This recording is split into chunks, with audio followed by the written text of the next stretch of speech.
Welcome. मेरा नाम doctor Anshum Aneja Arora है। मैं गुड़गांव में प्रैक्टिस करती हूँ। मैं एक पल्मोनोलॉजिस्ट हूँ और आज मैं आपसे बात करने वाली हूँ एक ऐसी प्रॉब्लम की जो रिसेंटली ऑलमोस्ट हर हाउस होल्ड को अफेक्ट कर चुकी है।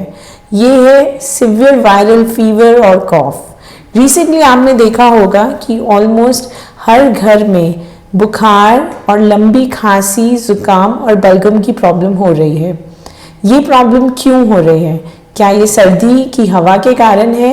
क्या ये किसी बैक्टीरिया के कारण है या ये पोल्यूशन के कारण है? ये सवाल अक्सर हमसे पूछा जाता है।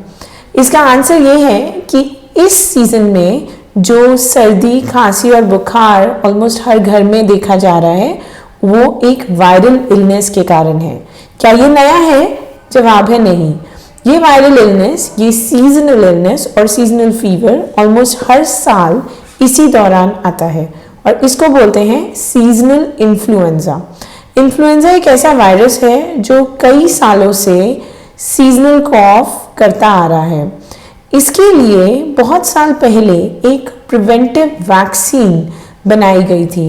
ये वैक्सीन धीरे धीरे लोगों को दी जाने लगी और इसमें ज़्यादातर वो लोग थे जो लोग किसी लॉन्ग स्टैंडिंग बीमारी से सफ़र करते थे, जैसे कोई kidney disease, diabetes, heart disease, छोटे बच्चे या प्रेग्नेंट फीमेल्स। आमतौर पे लोग इस वैक्सीन को लेने से पहले कई बार सोचते थे, बिकॉज वैक्सीन से लेकर काफ़ी सारे मिथ्स हमारी सोसाइटी में अभी भी हैं। पर असलियत ये है कि ये जो वैक्सीन्स हैं ये इस कॉफ, कोल्ड, फीवर वाले इन्फ्लुएंजा के लिए काफ़ी प्रोटेक्टिव हैं। वैक्सीन्स हमारी बॉडी की इम्यूनिटी को बढ़ाती हैं। वो हमारी बॉडी को प्रिपेयर करती हैं कि वो आने वाले किसी भी वायरस से लड़ सके।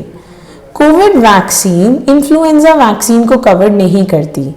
इस साल मैंने बहुत पेशेंट से ये सुना कि हम कोविड वैक्सीन ले चुके हैं तो अपरेंटली हम बाकी वायरस से भी बचे रहेंगे। ऐसा नहीं है।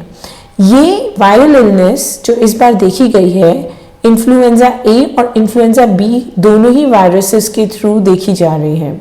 हर साल वर्ल्ड हेल्थ ऑर्गेनाइजेशन एक वैक्सीन स्ट्रेन को डिवोट करता है जो उस साल नॉर्दर्न हेमिस्फेयर और साउदर्न हेमिस्फेयर में ज़्यादा वायरल इन्फेक्शंस करते हैं। इन्फ्लुएंजा वायरस भी कोविड की तरह बहुत फ्रीक्वेंटली म्यूटेट करता है, इसीलिए हर साल इसके लिए एक नया वैक्सीन लेना ज़रूरी होता है।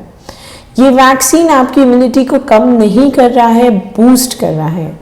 जिन लोगों को इन्फ्लुएंजा वैक्सीन लगती है, ये देखा गया है कि उनमें टोटल ड्यूरेशन ऑफ इलनेस काफ़ी कम रहता है, सिवियरिटी कम रहती है और कॉम्प्लिकेशंस जैसे कि निमोनिया एंड अदर डिजीज़ेस के इफ़ेक्ट्स भी कम होते हैं। सो अगर आप अगले साल ऐसी ही इन्फ्लुएंजा वायरस से बचना चाहते हैं तो आज ही जाकर इन्फ्लुएंजा वैक्सीन लें। और अगर आप इस वक्त इन्फ्लुएंजा वायरस से सफ़र कर रहे हैं तो कम से कम 2 से 4 हफ्ते का इंतज़ार करिए और फिर अपने डॉक्टर से वैक्सीनेशन के लिए मिलिए। Thank you. Have a nice day.